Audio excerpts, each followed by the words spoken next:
Selamat sore.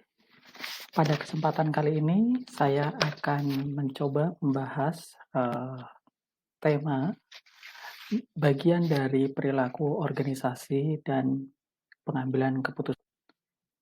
Pada video kali ini saya akan mencoba membahas perihal bagaimana sebuah organisasi yang sedang membangun hubungan pada sebuah lingkungan yang bersifat open system. Terus yang kedua, bagaimana organisasi itu mampu bertahan atau bisa jadi organisasi tersebut menjadi sebuah ancaman bagi keberlangsungan hidup organisasi. Yang ketiga, itu tentang psikologi positif di dalam perspektif perilaku organisasi. Dan yang keempat, itu perihal bagaimana kekuasaan politik juga pemberdayaan anggota organisasi terkait dengan learning organization. Oke. Ini agenda yang tadi saya sudah sampaikan, ada 4 besaran atau 4 hal yang akan saya bahas pada video presentasi kali ini. Oke, kita langsung menuju kepada pembahasan poin pertama dan poin kedua, itu perihal organisasi yang berada dalam lingkungan yang dalam membangun hubungan bersifat open system, juga organisasi yang bisa bertahan atau dia menjadi ancaman dalam keberlangsungan hidup organisasi. Oke, kita tahu bahwa organisasi itu adalah sebuah lingkungan yang dimana di dalamnya merupakan lingkungan yang sangat dinamis, juga berproses. Kalau kita lihat berproses di sini adalah bagaimana mereka melakukan input, proses, output, maupun bagaimana mereka merespon feedback. Sekaligus bahwa organisasi itu merupakan interaksi, ya. Organisasi disamakan dengan interaksi di mana di dalamnya terdapat manusia yang selalu berinteraksi. Sedangkan open system itu merupakan sistem yang dipengaruhi oleh lingkungan, ya, dipengaruhi oleh lingkungan. Dia juga melakukan proses input, proses output tentunya, dan melakukan transformasi berkelanjutan. Sekaligus bagaimana open system tersebut mampu membentuk organisasi melakukan adaptasi terhadap perubahan. Di sebelah saya sudah gambarkan bagaimana kerangka ketika sebuah organisasi berada dalam sebuah lingkungan yang sedang membangun lingkungan open system. Open system organization itu yang tadi saya sampaikan bahwa dipengaruhi oleh lingkungan. Tetapi open system itu sendiri juga bisa bersifat independen atau bisa membangun lingkungan itu dari secara internal. Jadi dia bisa dualisme, baik dari pengaruh dari eksternal maupun secara internal.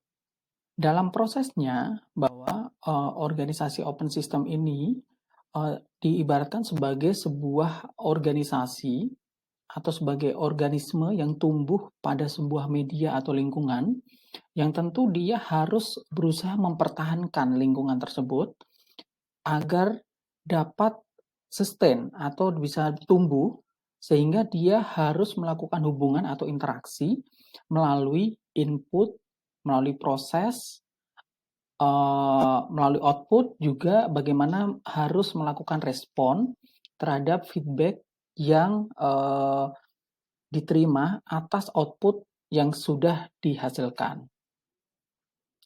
Dapat dikatakan juga bahwa organisasi dengan sistem organisasi open system itu mampu menciptakan sistem lingkungan yang terdiri dari rangkaian dari subsistem, di mana di dalamnya tadi saya jelaskan ada namanya IPOF, input, proses, output, dan feedback, di mana dalam proses input itu ada keterlibatan di dalamnya, itu seperti ada manusia gitu ya, ada operasional, ada kebijakan prosedur, teknologi, itu yang terlibat di dalam memproses sebuah input, ya. Input sendiri itu diproses oleh didukung oleh support system tadi.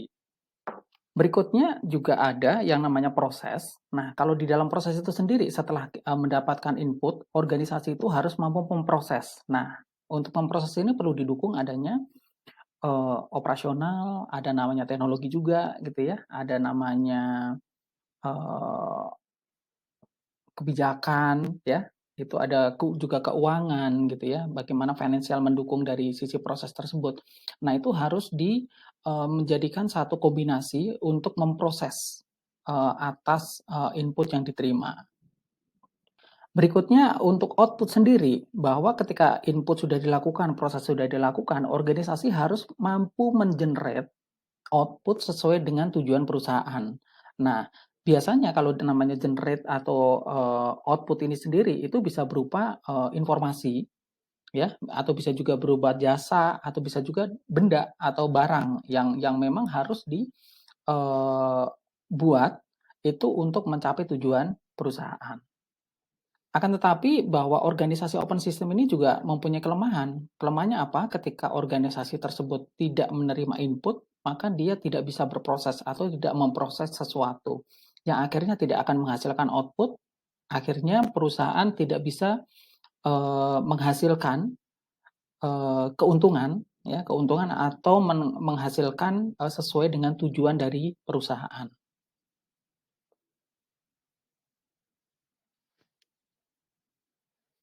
Organisasi Tadi saya katakan bahwa organisasi open system itu memiliki keterlibatan antara input, proses, output, dan feedback. Nah, di sinilah kelemahan organisasi open system di mana organisasi tidak akan melakukan proses ketika input atau pasokan itu tidak ada. Sehingga ini merupakan open system itu memiliki ketergantungan yang tinggi ya antara proses tadi, input, proses, output maupun feedback itu merupakan satu kesatuan yang memang tidak bisa hilang salah satunya. Itu harus menjadi satu, rangkaian, satu rantai yang memang harus dilakukan berkelanjutan supaya organisasi tersebut, bisa menjadi, tumbuh dan, terus, bisa bergerak dan bertransformasi. Lalu bagaimana sebuah organisasi itu bisa bertahan ya, agar dia bisa terus sustain atau bagaimana organisasi itu justru bisa menjadi ancaman bagi keberlangsungan hidup organisasi. Sesuai dengan kerangka yang saya sampaikan bahwa ada banyak tools atau banyak metode gitu ya, banyak mekanisme, parameter dan sebagainya yang bisa digunakan untuk, mengidentifikasi bagaimana sebuah organisasi ini memiliki kelebihan yang harus terus dibangun atau memiliki kelemahan yang memang harus dimitigasi bagaimana caranya supaya kelemahan ini tidak menjadi kendala, atau bagaimana perusahaan ini atau organisasi bisa mengidentifikasi peluang yang bisa digunakan perusahaan untuk ya, keuntungan atau peluang-peluang baru atau bagaimana, organisasi bisa melihat bahwa organisasi, ada sebuah ancaman yang akan berdampak kepada organisasi itu sendiri. Nah, ini kita bisa gunakan tools, untuk mengidentifikasi tersebut itu bisa menggunakan analisis SWOT atau kita juga bisa menggabungkannya dengan analisis Pasley. Nah, Pasley ini, tentunya, akan sangat berbeda karena di dalamnya ada analisis itu diantaranya ada politik ya, ada ekonomi juga, ada sosial, ada teknologi, environment maupun, terkait dengan, analisis legal. Nah, ini cukup komprehensif ketika digabungkan antara SWOT sama Pasley, itu mampu secara tidak langsung atau secara simultan itu akan mampu mengidentifikasi bagaimana perusahaan harus bergerak ke depannya. Nah, inilah pentingnya tools ini dipadukan. Nah, nanti atas hasil dari analisis tersebut, maka akan ditemukan kunci atau faktor kunci bagi organisasi di dalam mengidentifikasi, ancaman dan peluang. Nah, setelah kunci dan ancaman dan peluang ini ditemukan, tentunya organisasi tidak boleh, lepas ya, artinya tetap harus ditindaklanjutin, bagaimana ini harus direspon. Tadi saya udah jelaskan bahwa organisasi itu ada melalui proses, itu ada input, proses, output, ini pun sama. Jadi organisasi tetap harus melakukan proses input, proses, dan output terhadap, kunci, faktor kunci, yang telah diidentifikasi. Setelah semuanya sudah dilakukan, tentunya juga tidak bisa berhenti. Artinya harus dilakukan transformasi secara berkelanjutan. Nah, inilah kuncinya ketika organisasi bisa bertahan adalah kuncinya ada di dalam proses transformasi. Nah, transformasi ini apa yang dilakukan? Di sini akan ada banyak faktor di dalamnya. Ada teknologi, ada manusia, ada proses, ya, ada juga kebijakan, gitu ya, atau metodologi dan culture juga bisa dilakukan transformasi. Tentunya di sini tidak terlepas ada yang dinamanya kunci utama dalam transformasi adalah manusia. Nah, kalau kita lihat di era digital sekarang, apakah faktor kunci utamanya itu adalah teknologi? Bukan. Ternyata faktor kunci utama di dalam melakukan transformasi adalah manusia itu sendiri, karena mereka lah yang akan menggerakkan proses transformasi, baik transformasi itu transformasi digital, transformasi kebijakan, transformasi culture, dan sebagainya. Semua akan dihandle oleh manusia atau people. Jadi, dapat saya simpulkan adalah bahwa ketika perusahaan mampu untuk melakukan identifikasi, memproses, bertransformasi, dan itu dilakukan secara berkelanjutan, maka dapat dikatakan organisasi tersebut akan mampu bertahan. Akan mampu bertahan. Tetapi sebaliknya, ketika mereka tidak mampu mengenali atau mengidentifikasi tentang organisasinya, itu merupakan titik awal organisasi tersebut tidak akan mampu bertahan. Oke, berikutnya saya akan membahas perihal bagaimana psikologi positif, ya, psikologi positif terkait dengan perspektif perilaku organisasi. Dan ini cukup menarik juga tentang kekuasaan politik pemberdayaan anggota organisasi terkait dinamika learning organisasi. Jadi ini merupakan cukup bahasan yang cukup menarik karena saya anggap adalah organisasi itu memiliki keterlibatan yang cukup tentang politik dan kekuasaan. Bagaimana psikologi positif ini dapat berdampak atau kita bisa melihat dari sudut atau perspektif perilaku organisasi. Kalau saya membuat sebuah kerangka di mana psikologi positif ini akan mempengaruhi perilaku individu, di mana perilaku individu ini merupakan entitas, ya, entitas dari sebuah organisasi di mana masing-masing individu ini akan membentuk perilaku organisasi. Dan tentunya ketika organisasi tersebut memiliki perilaku organisasi yang bagus atau yang baik, tentunya dia akan memiliki kesejahteraan, ya, atau menjadi organisasinya akan menjadi lebih baik lah atau lebih bagus.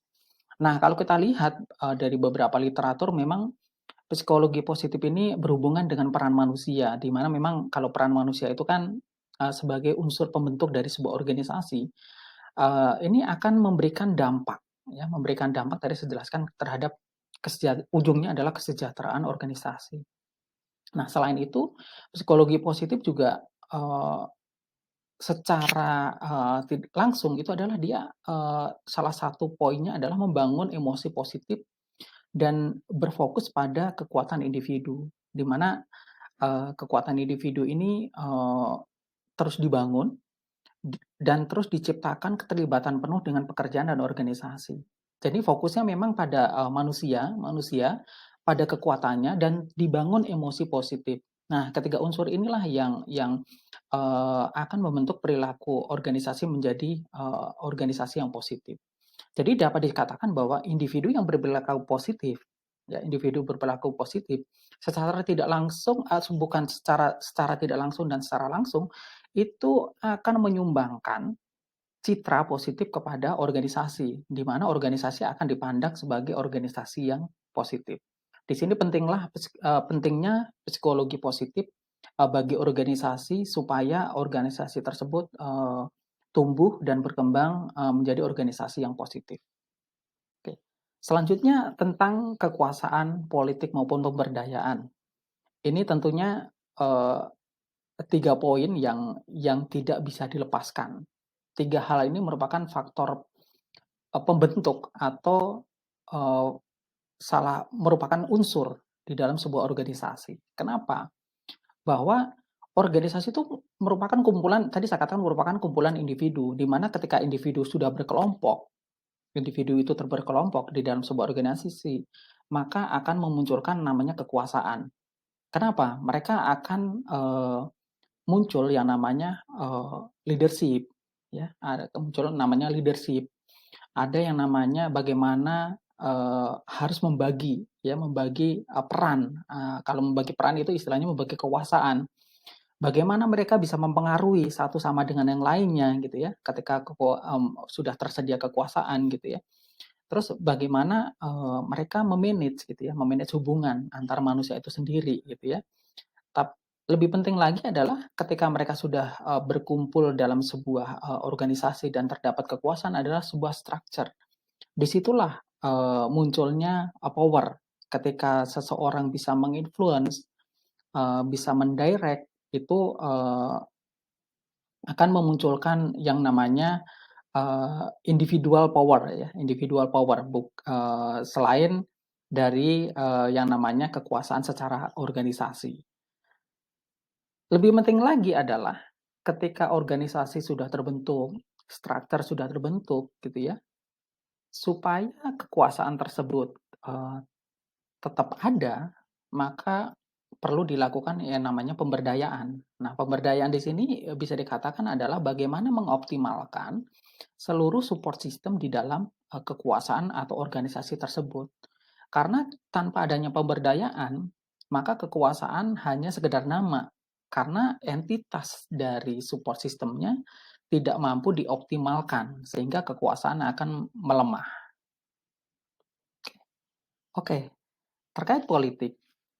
Apakah politik itu adalah sesuatu yang tabu bagi organisasi? Enggak, bahwa politik itu merupakan satu entitas di dalam sebuah organisasi yang cukup berperan. Kenapa? Ketika sebuah kekuasaan di dalam sebuah organisasi telah terbentuk, maka organisasi tersebut harus melakukan atau menciptakan politik. Politik di sini dapat dikatakan sebagai sebuah strategi di dalam mencapai tujuan organisasi. Bagaimana di dalam politik di sini mereka menerjemahkan, ya, menerjemahkan visi misi organisasi. Karena tanpa adanya politik, tentunya organisasi dengan kekuasaan itu tidak dinamis jadinya. Nah, ini kalau kita lihat bahwa politik dan kekuasaan itu merupakan unsur yang berpotensi di dalam mengubah seseorang. Karena di dalamnya sendiri terdapat yang namanya strategi, ada namanya kepemimpinan, ada namanya juga empowerment, ada legitimasi, ada juga influence. Nah, seluruh faktor-faktor tersebut yang akan mampu membentuk individu sebagai bagian dari organisasi untuk menggerakkan organisasi. Nah, sebagai organisasi pembelajar tentunya proses pemberdayaan di masing-masing individu ini merupakan jadi faktor yang sangat krusial atau sangat penting. Karena organisasi hanya bisa dikembangkan, salah satu kunci pokoknya atau salah satu faktor kuncinya adalah manusianya itu sendiri. Nah, dalam setiap aktivitas politik di dalam sebuah organisasi tentu melibatkan kekuasaan tadi saya katakan, ada strategi politik juga bagaimana untuk mencapai kepentingan.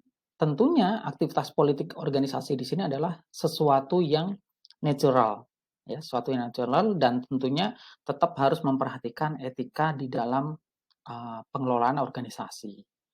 Nah, selanjutnya bahwa saya katakan adalah kekuasaan itu harus mampu, ya, melakukan revitalisasi ya, sorry. Hakikat dari kedudukan para individu dalam organisasi. Tadi dikatakan bahwa dalam sebuah organisasi itu individu memiliki kekuatan, ya, memiliki kemampuan masing-masing. Nah, ini yang harus diberdayakan sehingga menempatkan individu ini adalah sebagai sebuah dalam rancangan untuk membentuk organisasi pembelajar. Dan di dalam pembentukan organisasi pembelajar di sini adalah merupakan salah satu potensi bagaimana individu ini akan ditransformasikan menjadi sebuah pengetahuan karena mereka akan dibentuk, di-build skill-nya. Nah itu, ujungnya adalah bagaimana individu ini akan mampu melakukan perubahan ya, perubahan terhadap sikap maupun perubahan terhadap, culture organisasi menjadi lebih baik. Nah, kalau saya lihat, di dalam proses pembelajaran sendiri tentunya, kekuasaan, politik, dan pemberdayaan ini merupakan entitas yang tidak bisa, dihilangkan. Tentu mereka, entitas ini adalah harus disinergikan supaya organisasi itu bisa tumbuh, menjadi lebih baik. Sesuai dengan kerangka yang saya coba susun adalah bahwa organisasi, kekuasaan, dan politik itu adalah, satu rangkaian yang mana rangkaian ini akan mendukung proses dalam menciptakan culture dalam learning organisasi ya, learning organization. Nah, tentunya, ini bukan, sesuatu yang harus dihindari, tetapi harus, di-manage, harus dikelola dengan baik supaya organisasi bisa, tumbuh dan berkembang, menjadi lebih baik.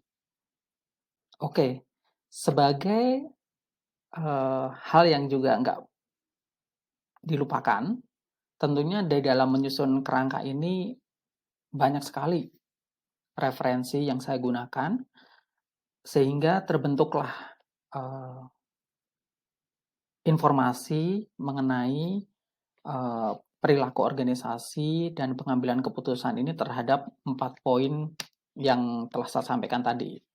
Ini adalah referensi yang, digunakan, di dalam membentuk, kerangka tersebut. Oke, tentunya, eee, pembahasan tadi cukup, menarik dan ilmu itu tentu, tidak akan berkembang ya, tidak akan berkembang atau tidak akan bermanfaat ketika kita hanya disimpan. Maka ilmu itu harus diterjemahkan ke dalam kehidupan dalam berbagai bentuk, salah satunya video presentasi ini.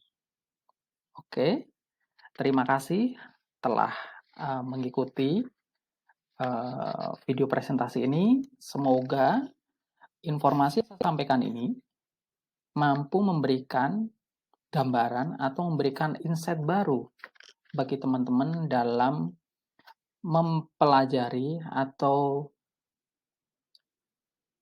melihat sebuah perilaku organisasi dan bagaimana harus mengambil keputusan terhadap,